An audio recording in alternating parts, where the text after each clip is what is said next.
My name is Saidullah. I am a Rohingya refugee, and I am a student at New York University, and I am a human rights advocate. I was born in Myanmar, where my people, the Rohingya, were denied citizenship from the freedom of movement and from the access to higher education. The Rohingya are the most persecuted and the most oppressed in this world. The slow burning genocide against Rohingya people in Myanmar forced myself, my family, and more than 700,000 Rohingya to flee to Bangladesh during August 2017.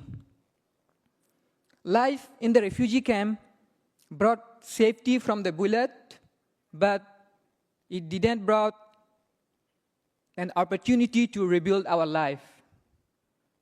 Students are not allowed to go to local school, local universities. There are almost no formal classroom in the refugee camp. Even internet connection and basic electricity are rare.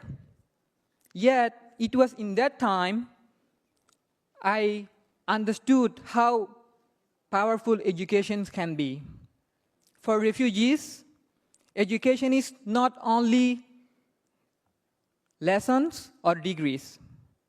It is the means, it is the way to rebuild our dignity, to understand the reasons behind our sufferings, and to dream of a future where our lives are not defined by violence.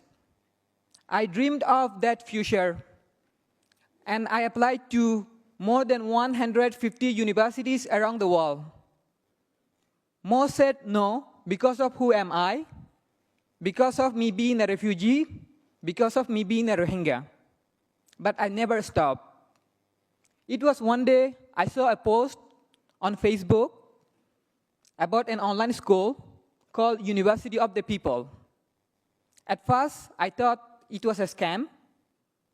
I had no money to pay the application fees, but University of the People waived my application fees and provided me a full scholarship. I studied on my phone, usually climbed a hill to find access to internet, and sometimes struggling the electricity to charge my phone because there was no electricity in the camp. The credits I earned at University of the People later helped me to transfer to New York University, where I am now close to finish my undergraduate degree in social science.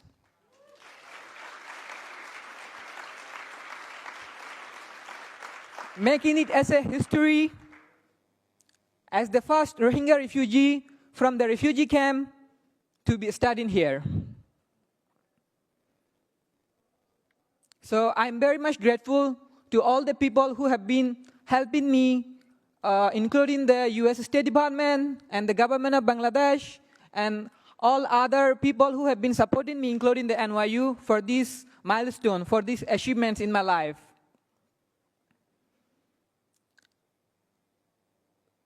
Education is actually something that we need to see as both basic human rights and shared international or global responsibility. Because once we do have access to education, then we can lead our own life. My story is not only about what is possible, it is also a proof that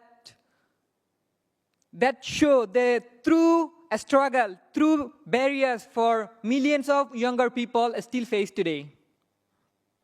There are many refugee camps that have no internet, that have no electricity. And without a connection, online learning, like myself from University of the People, and the AI tools cannot reach students. And there are many places where refugee students are not allowed to go to local school and local universities. AI tool is only a tool. Artificial intelligence is only a tool. If the government restrict, deny the right to education to the refugee student, even the best technological tool still fails. So we need to work on main three levels so that there is access to education for everyone. And the first level that I see is protections and policy. Governments and international organizations, international agencies must guarantee that the refugee student can study online or in person without fear or legal obstacle. The second level I see is support system. There must be more and more initiative to support refugee students. Otherwise, take me as an example. I came all the way from the refugee camp to the NYU, but I may have to stop my studies if there is no financial support or financial assistance for me. And the humanitarian assistance must also include internet, electricity, and safe learning space as essential need, not as extra requirement. And the third level I see is the partnership. And I do not see a best place than CGI for that. The partnership is all about the universities, the technology companies, and the community organizations should work together to provide accredited, low-cost, and multilingual programs that are available both online and offline. When these pieces come together, educations become like a tool of dignity and agency.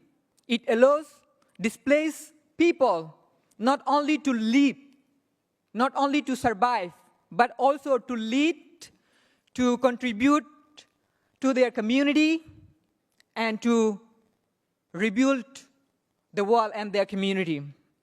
I'm an example that even if there is a small door to education is open, a refugee student can go through it, no matter how high the barrier. So let us work together from today, from now, so that the generations of Rohingya students and all other children in crisis no longer have to climb to the mountain only to get access to a classroom. Thank you so much.